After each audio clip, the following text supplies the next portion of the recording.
Halo, good morning.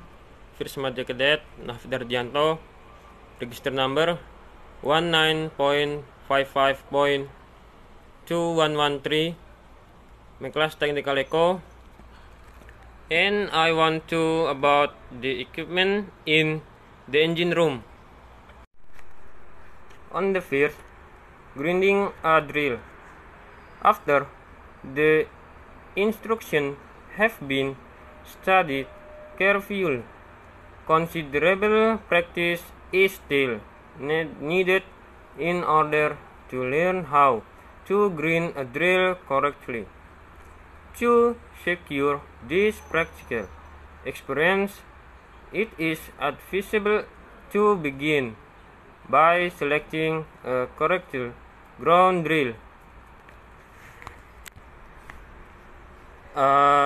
1/4 inch or 3/8 inch sheets would be suitable for the purpose.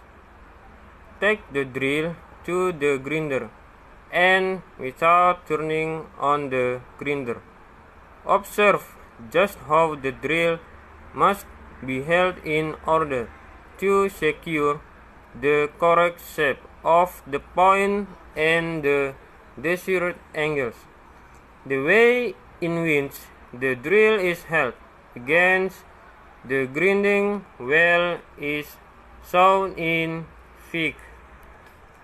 Next, take a drill that needs grinding badly and start up the grinder and try to shape the point of the old drill to be exactly like the correctly ground drill.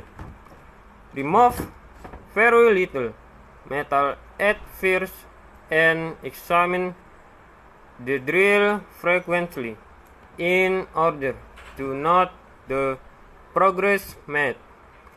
Also, take the same precautions that are explained in Art 13 in connection with the sharpening of chisel. By working and observing carefully, it will soon become apparent how the drill must be held in order to secure the desired result. Check the lip angle and lip clearance angle, and when the drill appears to be ground properly, try drilling a hole in a piece of soft steel scrap. Note whether the drill cuts smoothly and rapidly, or whether it jumps and cutters. Do the tips cut away evenly from both lips? Is the hole the right size? Examine the heel of the drill. If there are thin spots, it is indicate that the lip clearance angle is too small. If the drill will not cut at all, it is probably because there is no lip clearance. Be careful to keep both lips the same length and have the include angle as previously recommended. Always protect drills from nicks and rust. See that they are ground properly before putting them away, and then store them carefully. To drilling. When drilling with a twice drill, the following procedure is recommended. Locate the exact position of the hole by drawing two lines on the work at right angle. the lines crossing each other at the point which is to be the center of the hole. Make a like mark with a prick punch where the lines intersect, and check to make sure that the prick punch mark is located exactly where they cross. Then use a center punch to sink the mark deep enough to receive the point of the drill. Select a sharp profile ground drill of the desired size.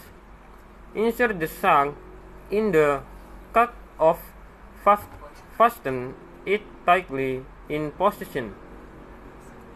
Grip the work firmly in a fist unless it is stationary. Arrange to do the drilling horizontally, if possible. Put a drop of lubricant, if needed, in the impression made by the center punch. Place the point of the drill in the center punch impression and begin drilling, making sure to keep the drill at right angles to the surface of the work. Keep a steady, firm pressure on the drill. B. When the drill has started to cut and has made an impression large than the center punch mark, lift it from the work and note whether the impression is contact with the cross lines. If it is not connected, as shown in the left-hand view, Fig.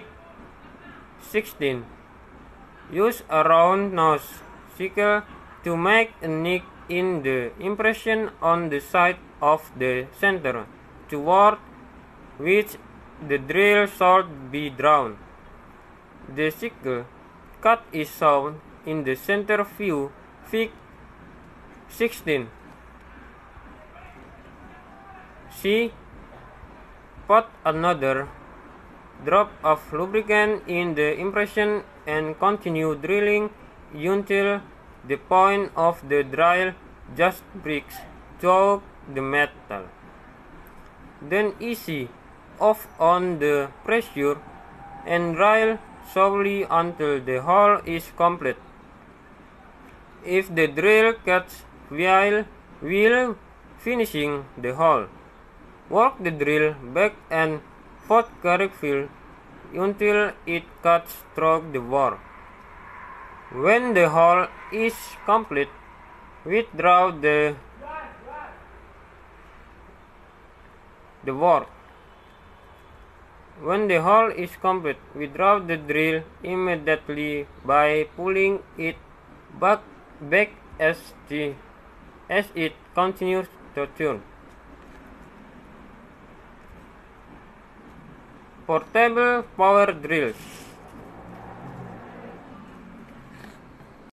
3. Portable power drills. A portable electric drill is used in much the same way as a hand drill. The cock, shaft, or arbor is geared to the motor to obtain the desired speed. Small drills are geared up for high speed, but the large drills are geared down so that the cock will turn slowly enough to prevent the mag to the drill from burning.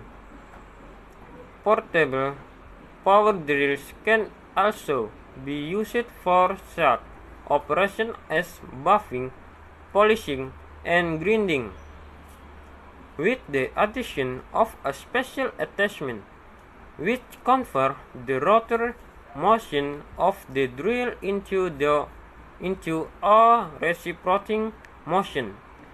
A portable power drill can be used for making holes in concrete and similar materials.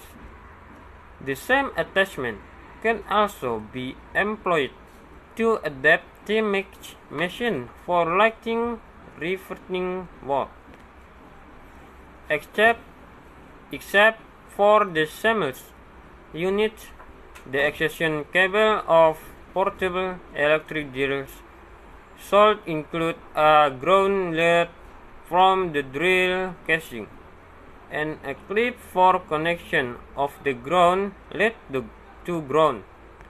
The clip should be fastened to a ground conductor, such as the conduit at the outlet box, before the drill is placed in operation.